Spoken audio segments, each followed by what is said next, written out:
edge of real and cyberspace, there's one place you can go, and you've found it. Welcome to the Knightwise.com podcast, Season 16, Episode 4, Linux on the Workplace Desktop. Katie Murray back in the producer's chair this week as Knightwise is out in the eastern reaches of Belgium to go play with a drone. I mean, take some B-roll for a very important project. But never mind that. Let's join Knightwise out on the road in the outskirts of Tongeren. On the edge of real and cyberspace, you know where to go. Hey guys and girls, good morning. It's 7 a.m. in the morning. I am out for a little stroll and I'm going to shoot some drone footage to test out some functions of my little DJI drone. It's a beautiful day and I'm on my way to the small town of Herenelderen. Yeah, Herenelderen, that's the name. It's a very, very small little sleepy town that used to be very rich and flourishing back in the 1800s because it was the center of a vast agricultural empire, so to say. And it also had vineyards. This little piece of Belgium is located just so that it is sometimes ideal to try and make wine here. And this is actually what they used to do in that little town. Now, these times have gone away. This was at the time of Napoleon. But there is still a beautiful little church there, a beautiful little graveyard, and a castle with a lake. So I decided, you know what, I gotta test me some DJI maneuvers. So I'm gonna try it over there. But until we get there, why not record a podcast? Why not talk to you guys and girls about what I wanted to chat about? And that is how I use Linux professionally, how I use the Penguin to make the money, and how I use it in my daily professional workflow. It's a little bit of a journey, just like this little walk to the little town, and just like what I'm doing right now, we're going to go back in time a little bit. Well, not 200 years, but how about 2 decades? And let's start with where it all started, how I got into Linux, and how I use it today. I was introduced to Linux 20 years ago. I think it was 2001 when a colleague of the multimedia center where I worked, I was an assistant system administrator, started talking to me about Linux. Now, I had heard of it. I had actually heard of Unix. And I thought, like, yeah, but that's what we run on those SunSpark pizza boxes, right? And that's Unix. It's a command line. I don't know what it means. I have no idea what to do with it. Looks like DOS, a little bit more complicated. Is that what you mean? And I said, like, no. There's also a version you can run on your desktop and kind of replace Windows. So I was really interested because I had just been introduced to Macs. They also had Macs in that company, and they had just upgraded to OS 10, which was based on Linux, and it looked really cool, but I didn't have neither the experience nor the money to buy a Mac. I didn't know what to do with it back then. So I was very intrigued about this Linuxy stuff. So during my lunch break, we found an old computer in the stash, and he came by my desk with this big white box with 2 books in them and a couple of DVDs in one of these binders, and it had a big chameleon on the box. Just like, yeah, this is SUSE. And so I'm like, okay, let's install it. So we started installing it, and there already was a graphical installer. And at some point he said, like, okay, which apps do you want? So like, what do you mean, which apps do I want? Well, there are all these apps on these DVDs. It's like, well, okay. Well, what are the options? Well, here, choose. So I'm like, whoa, that's a long list. Yeah, but there's also a select all. And what does that do? Well, that installs everything. Everything? Everything. Okay, let's do everything. So we installed everything. And I ended up with this weird looking system that kind of looked like Windows, but behaved a little differently. But when I hit the resemblance of the start button, it showed me rows and rows and rows upon apps that did all these crazy things that had incomprehensible names that for some reason all of them started with a K. And I was blown away. What is this? So I was kind of interested. I was hooked. I didn't know what to do with it at that moment, but I decided to press on, and I was happy to dabble with it. And this dabbling went on for a couple of years, trying with mixed success to get Linux into my workflow because I wanted to use that desktop version. I remember installing it on an old, that was mine. It was a new Toshiba laptop that I had back then, and trying it out for a while until I couldn't get wireless working. I tried it on other systems and for some reason couldn't manage to play an MP3 file. You know how it is when you start out into the Linux world. You kind of dabble. And when something doesn't work, you switch distros and you try that distro to get it to work. And it was a fun time because I found some very cool distros. I found Mandriva, Red Hat, SUSE, Knoppix, that was a big thing back then. And this cute little distro that went away, unfortunately, that was called College Linux, and all its different versions had Star Wars names, but it was actually quite functional. So it was fun to play around with. But I really kicked off using Linux in anger when Ubuntu came along. For some reason, it hit the sweet spot between usability and and good looks, and I don't know. Me and Ubuntu, we just clicked. Okay, that was good. This went on until 2014, using Linux mostly in my free time, after work and playing around with it. And then I started up my little company, and already was a cross-platform geek back then. So I decided, if my company could be a cross-platform company, that I can do all my things on all my platforms, I'm going to try starting it up on Linux. So I got an old Lenovo Yoga and installed Ubuntu on it. And I had the G Suite, the Google Mail and the Google Drive and the Google Writer and stuff like that I used. I didn't have Office. I didn't need Office, I thought. And I thought, let's do this. And in the beginning, it was fine. I could read my mail, I could make up my documents, I could get everything done. However, trouble started when I needed to interact with other clients, and this already started with sending out and editing my resume, which turned out to be something that worked just fine in LibreOffice. But when you would send that document to somebody who had a regular or a Microsoft version of Office, it would get all borked up. And if they would send me reports that I had to edit, I would send them back and they would look all funky, and it was basically not ideal. Because, if your documents are kind of garbled when you send them to your customer, as an IT company, not good for your reputation. So I decided, maybe we have to, cut our losses and switch to Office and to Windows, because that's just the way it is in the business world. And that's what I did. So over the next couple of years, Linux has always been around, on the desktop and stuff as a second machine, but nothing really, business critical. In the beginning of the lockdown, that kind of changed, because over the years I've been working with other clients as a consultant as well. So you mostly get a laptop from the company. They give you what I call a foreign system. It's a laptop that's mostly locked down, that uses their network, blah, blah, blah. And you would have to do your thing. But over the last couple of years, it's been more of a bring your own device kind of stuff. And that was very interesting, because sometimes they only required a Citrix connection. If you can run a Citrix client, you can do your thing. First it was a VPN, and then it became a Citrix client. And the current client where I'm working doesn't have any of that. And he says, we have Office 365.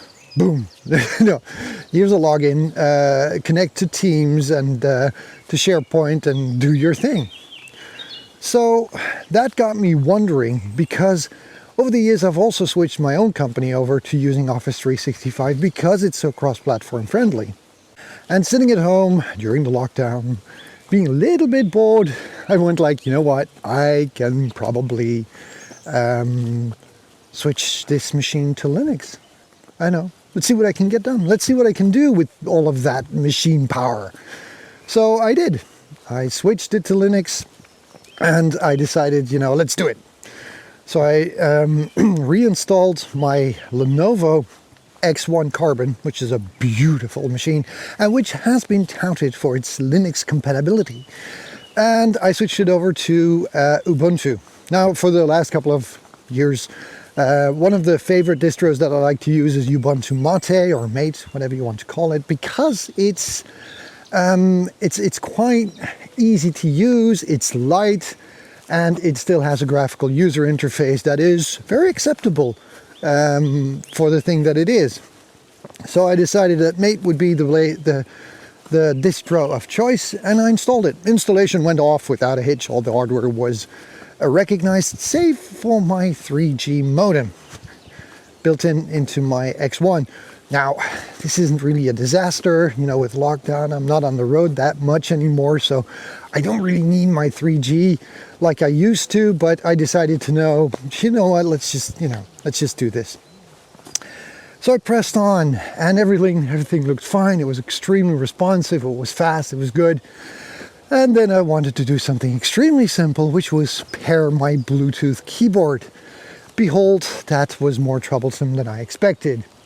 Now, a Logitech Bluetooth keyboard, the MX keys and the MX3 mouse are kind of run-of-the-mill hardware. This is not exotic hardware, it's a main brand. But I was very disappointed to notice that for some reason, well, it just didn't work. For some reason, the Bluetooth module on Ubuntu Mate 2004 decided it would not show up the pop-up that allows you to enter a numerical code in order to confirm the pairing of your Bluetooth keyboard. The mouse was fine, the keyboard didn't work. Okay, on to the Googles. This should be fixable. Google. Try another Bluetooth manager. Google some more. Write a command line. Google some more. Start parsing log files. Google some more. Look at this driver. Google some, and then I went like, okay, this is not the way it's supposed to go.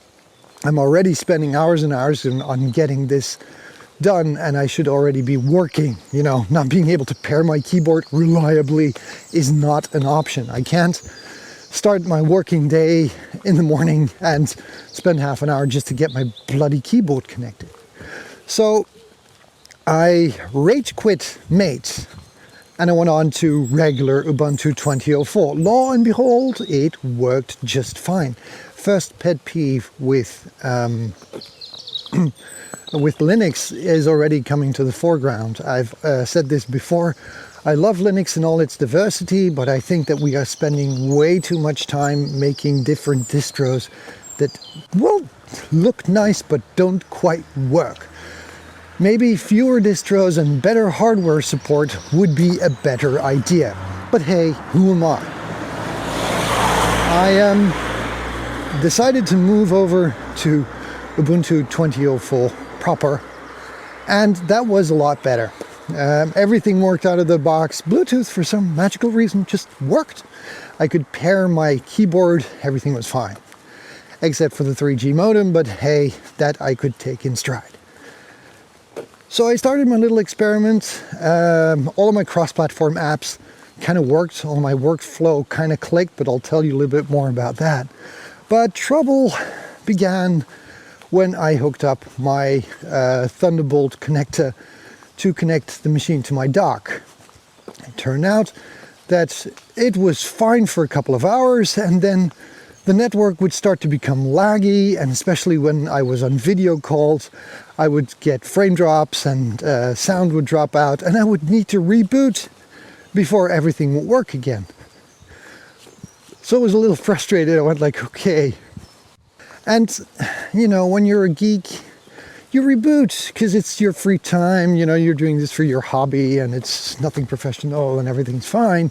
However, when you do this for work and you are on a conference call with a client to make a sale about broadcasting their live event and your own webcam is choppy, well, that's not really acceptable now, is it?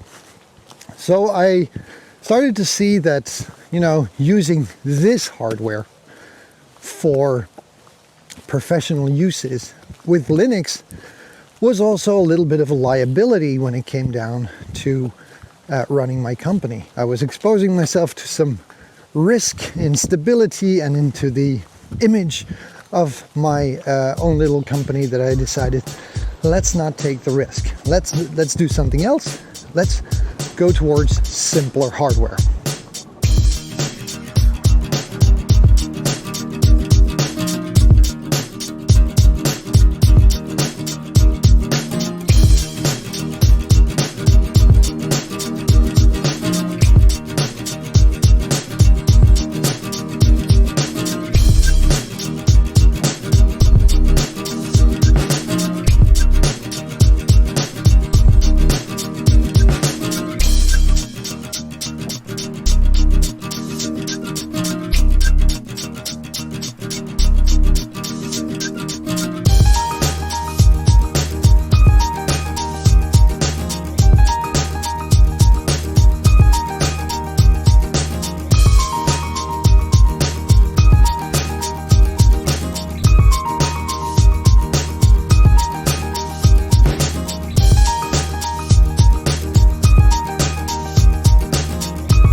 One of the simpler things I had lying around hardware-wise was a desktop.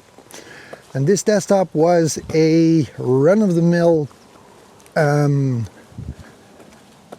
Lenovo desktop that I still had lying around somewhere.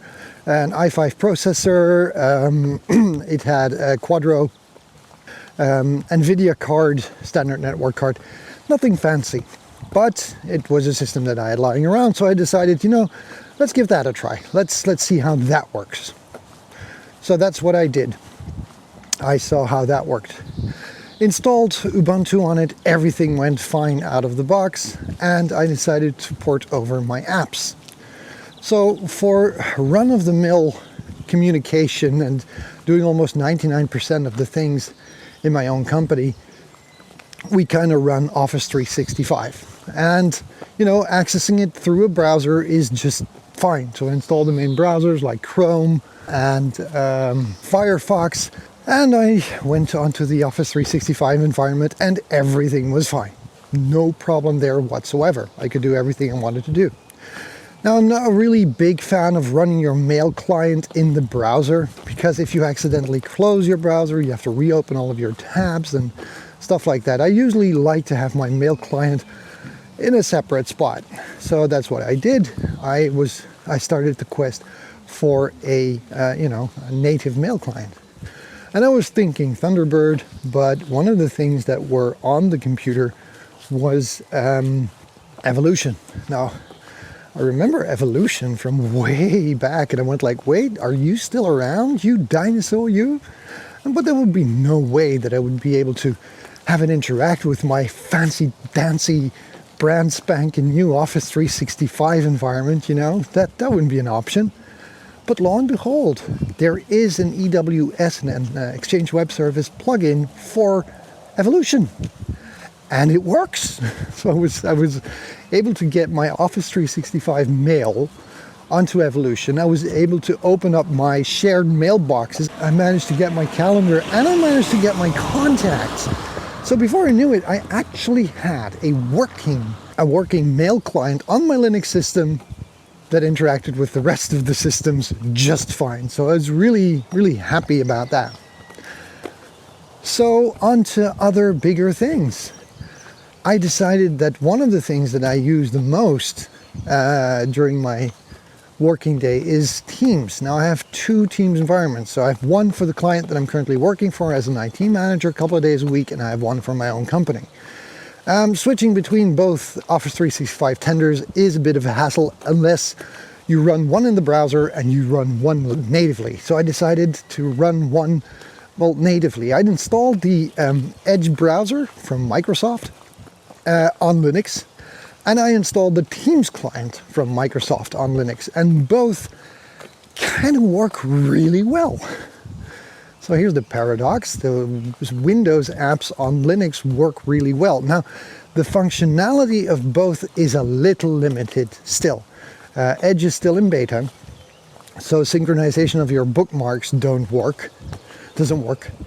And the Teams client does have a couple of sharing instances that just don't work like the ones on the Teams client on the Mac or on Windows, because they're still in development. And now this isn't Linux's fault, this is actually Microsoft's fault, which should, they should give the Linux apps a little more love, but, seeing that it's running on a, competitive system, I don't blame them for not putting it at the highest peak of their priority list. However, Microsoft is working very hard on integrating Linux into Windows and integrating Windows apps into Linux, so yay!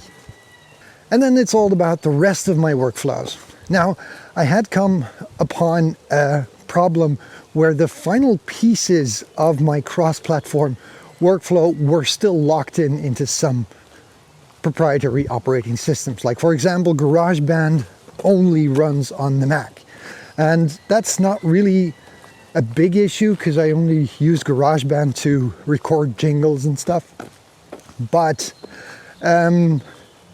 one of the things I use to edit videos with is Final Cut Pro, which is an amazing app. It's a fantastic little application, but it's not cross-platform compatible.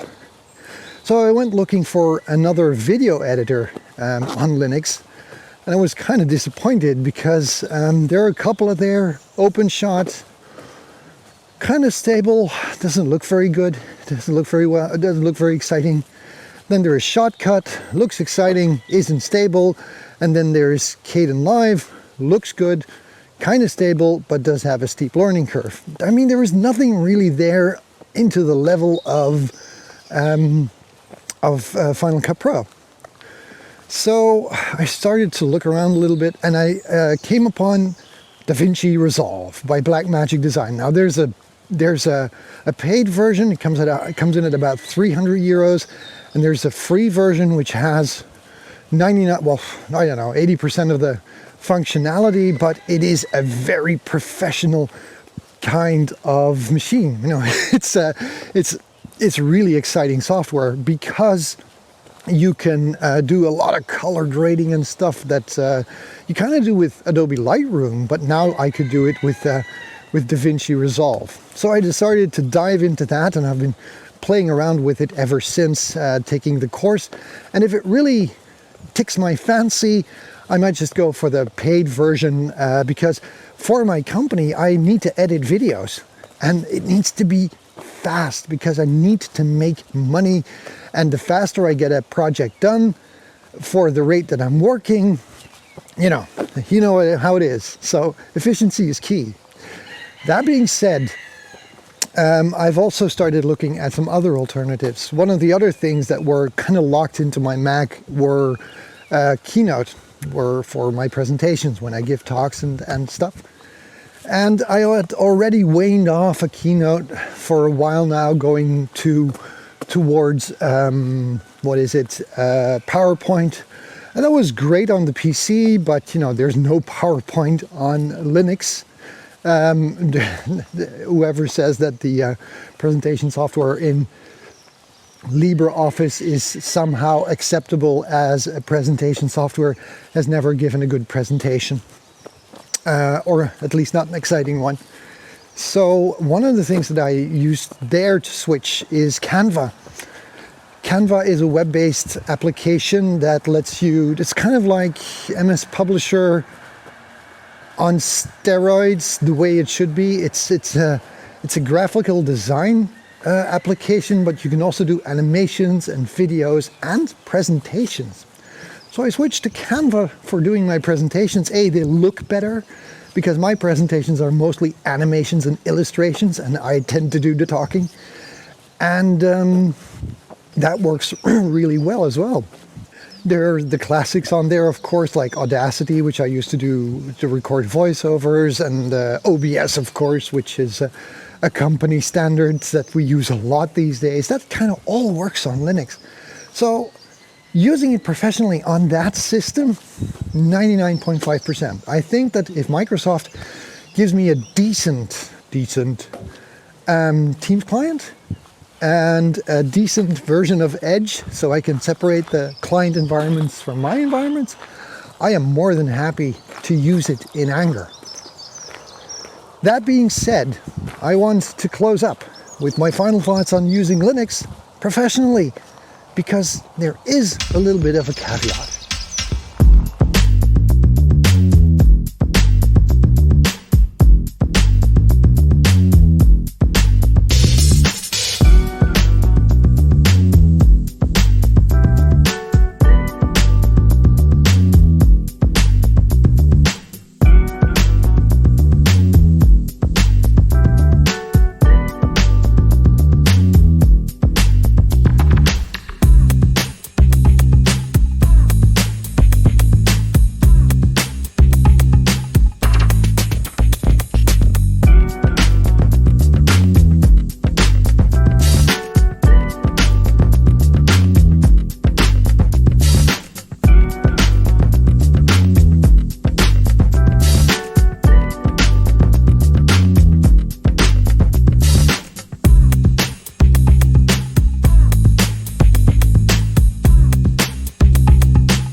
I've learned from using Linux professionally is that although we've come a long way, Linux does have a way to go. I am actually a little disappointed in Linux. I started out using Linux when there were still news groups around, and whenever I had a question about the graphical interface, I would get flamed to bits because the graphics didn't matter, command line was all that mattered. Okay, fine. If that's your opinion, that's your opinion. That's what the bearded nerds would yell at me.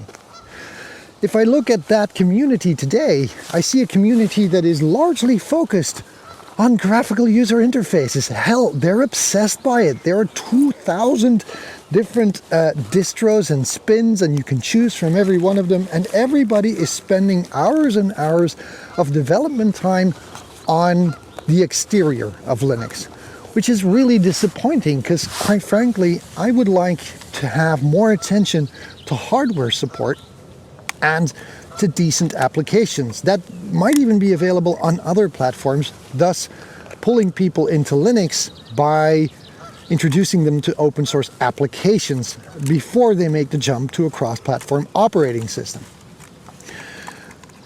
And that's really disappointing. I mean, there could be Linux, the year of the Linux desktop. They keep blabbing on about that, and I don't think it's going to come as long as we have 3,000 desktops.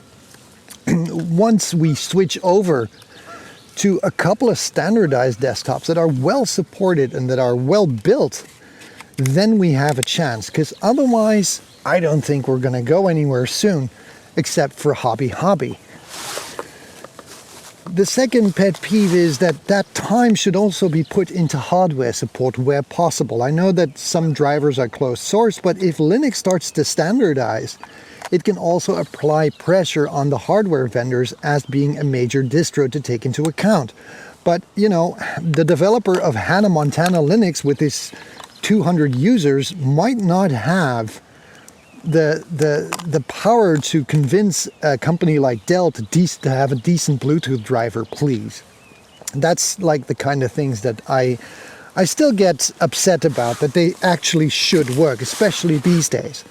And then there's, of course, the application support itself. There is an alternative for, there is this app that you use to make animations on Adobe. It's not After Effects. There's an alternative app to After Effects, a cross-platform free app. And I was really excited to go like, oh yeah, this is what I want to use. And then you take a look at it and it's like, this application needs support. It hasn't been updated in 2 years.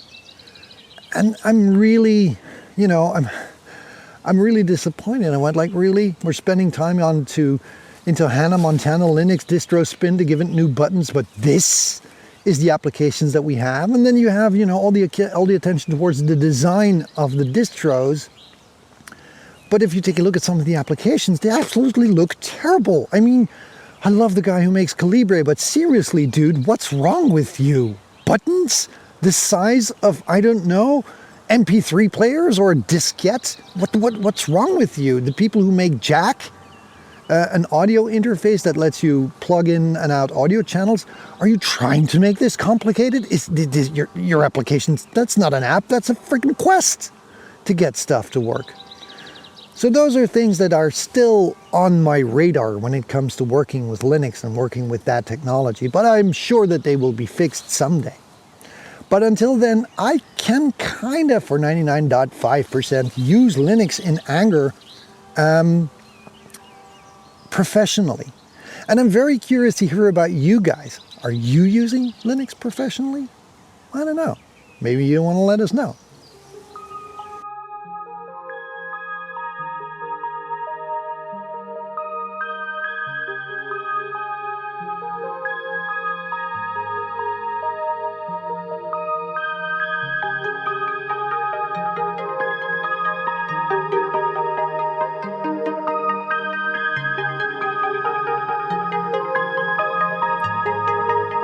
And that's all the time we have this week on the Knightwise.com podcast, Season 16, Episode 4, Linux on the Workplace Desktop.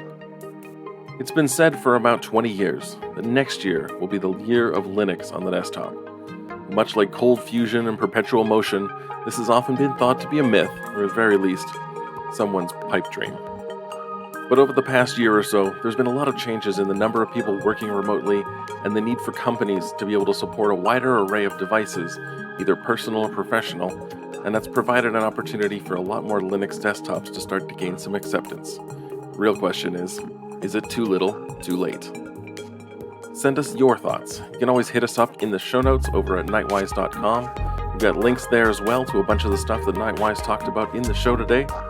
If you want to join in the conversation over on the Discord server, you can find an invite in the show notes for today's episode.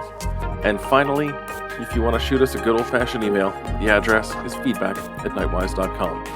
Till next time, on behalf of Knightwise and the crew, this is KD Murray reminding you to keep an eye open for Linux opportunities and let the technology work for you instead of the other way around.